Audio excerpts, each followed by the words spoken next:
Contributor Lauren Wright is joining the conversation. Lauren is a scholar and professor at Princeton University. And back with us is Democratic strategist Taryn Rosenkranz. Lauren, you first on this North Carolina story that's broken over the last couple of days. We talked about not only the effect on the gubernatorial race, because Robinson's already losing there to the state attorney general, but do you think there's a impact at the top of the ticket, and will it hurt Trump? I do think so, because Trump has complimented this person. He has sought to get closer to him. He's amplified him and pulled him on stage at events. And so, yes, I think in a very close fought state where this candidate has had really controversial things to say about abortion, really unpopular positions, in a state that still hasn't enshrined abortion rights. They currently have a 12-week ban in place with some exceptions up to 20 weeks. It's not one of those states like Arizona or Wisconsin that rejected these post-Roe really strict bans. It's still a hard-fought issue there, just like it is in Georgia. So I think it's abysmal for Trump, no matter how you slice it. I want to get your thoughts on the abortion issue and your perspective on it. Taryn and I were talking about it last hour. We'll do that in a minute. To finish up on this North Carolina story, you know, you mentioned Trump amplifying and supporting this guy. Let's go back, play a clip. I think a lot of people have heard this, of what he actually said, Trump, about this guy, Mark Robinson. Here's the former president. This is Martin Luther King on steroids. Okay, now, I told that to Mark.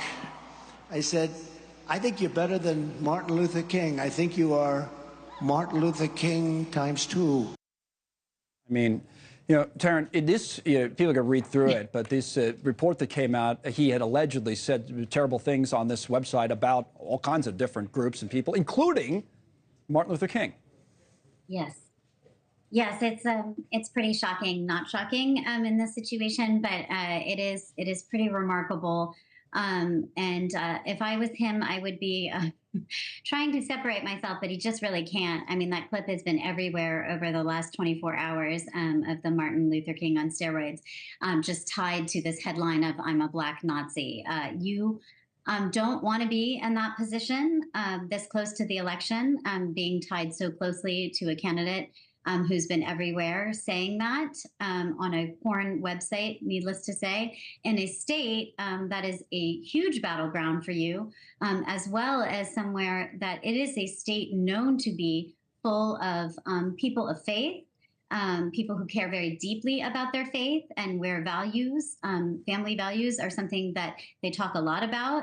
And that has been really the centerpiece and focus of a lot of the issues and what they want to see. I mean, it's all kinds. I mean, he called, like you said, allegedly, if this is him, and he's denied it, by the way, we should point out, he's denied that it's him, but the report says that he called himself a black Nazi. He said, well, he's all the time, the guy said controversial things for years. We knew that. I mean, he said negative things about the transgender community, and then on the site, he talked about wanting to watch transgender pornography. All this. This is the guy that they're talking about running, that is running, and apparently is not getting out of the race. It does give us a chance to kind of talk, Lauren, about the two states that I mentioned at the top.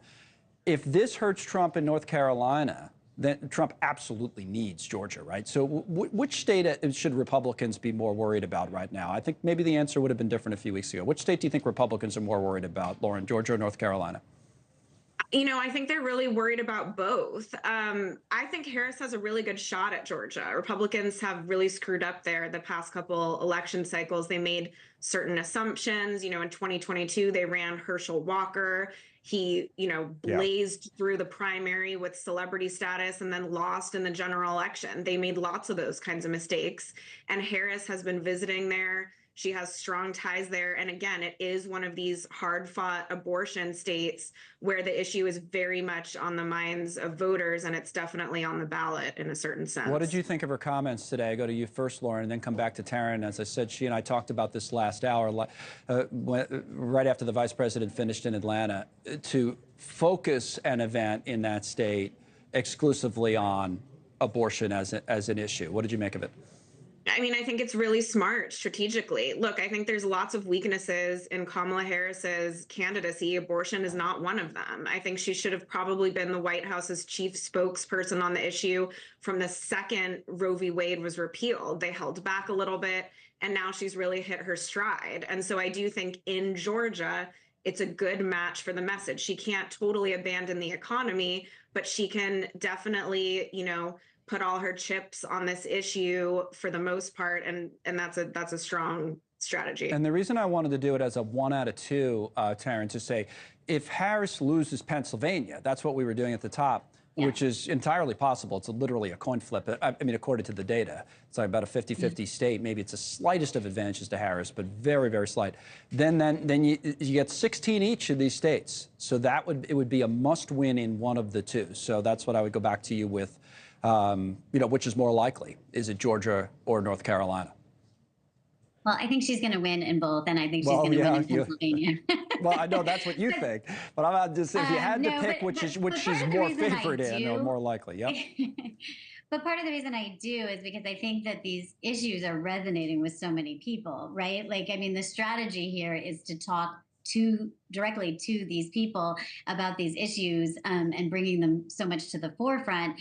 And I think like today's event was so much about, talking directly to the people and feeling relatable and having these stories come so much to the forefront of like, oh, I can see this happening to me. Talking about eating dogs and cats doesn't feel relatable, right? That feels ridiculous and out of the ordinary. Talking about lowering grocery prices and feeling that effect in Pennsylvania, right? Like talking about how hard it is and struggling and about healthcare costs and my prescriptions that I have to go pick up at the drugstore, right? Like that feels relatable. And in all of these places, those are the things people are actually experiencing. But it's still so close. We spent a lot of our show, it's still close. Right, talking about. So we have all these stories that we're on. We do it every day, right, Lauren? That Taryn was just talking about, and she, throw Springfield into the mix. Should be a negative story for Trump. Throw, this event today and talking about abortion should be a positive story for Harris, negative for Trump. It still could not be closer according to the data. And if the election was tonight, I have no idea who would win. What would you say, big picture, then, Lauren, about the state of this race and what it comes down to? Well, I have a different perspective on Pennsylvania, for instance. Okay. This is a state where Harris's flip-flopping is going to cost her. I don't think it's reasonable for voters that work in the energy industry, in fracking, for instance, to say, okay, she said something totally different in 2019, and now she says fracking's back on the table. People in the north and west parts of the state might just not trust that, and that's very reasonable. It's also a state, again, where they have abortion protections in place up to 24 weeks. And so it's not as much of a salient issue there than it is in these other states where women feel that they're really threatened on that front. So I think Trump, if there was one of these grab bag of states where he's looking stronger than Harris, I think Pennsylvania is one of those. I think it's a really good point, and you made it in a really smart way because you talk about who's worried about what. Harris might want to be worried about Pennsylvania for those reasons that Lauren just laid out. Taryn, why is she wrong? Or maybe you don't think she's wrong. Well, I think that you're going to see Harris visiting Pennsylvania a lot. And I think the one thing that's going to be true of this campaign, especially because it's so truncated, is that they're going to be worried about every state because, this is the thing with a Trump race. It's going to be close and they're going to be everywhere. They're not going to make any mistakes about leaving anything behind, and they're going to talk to as many voters as they can. We don't have a lot of time, and she does have to earn their trust. I think you're completely right about that.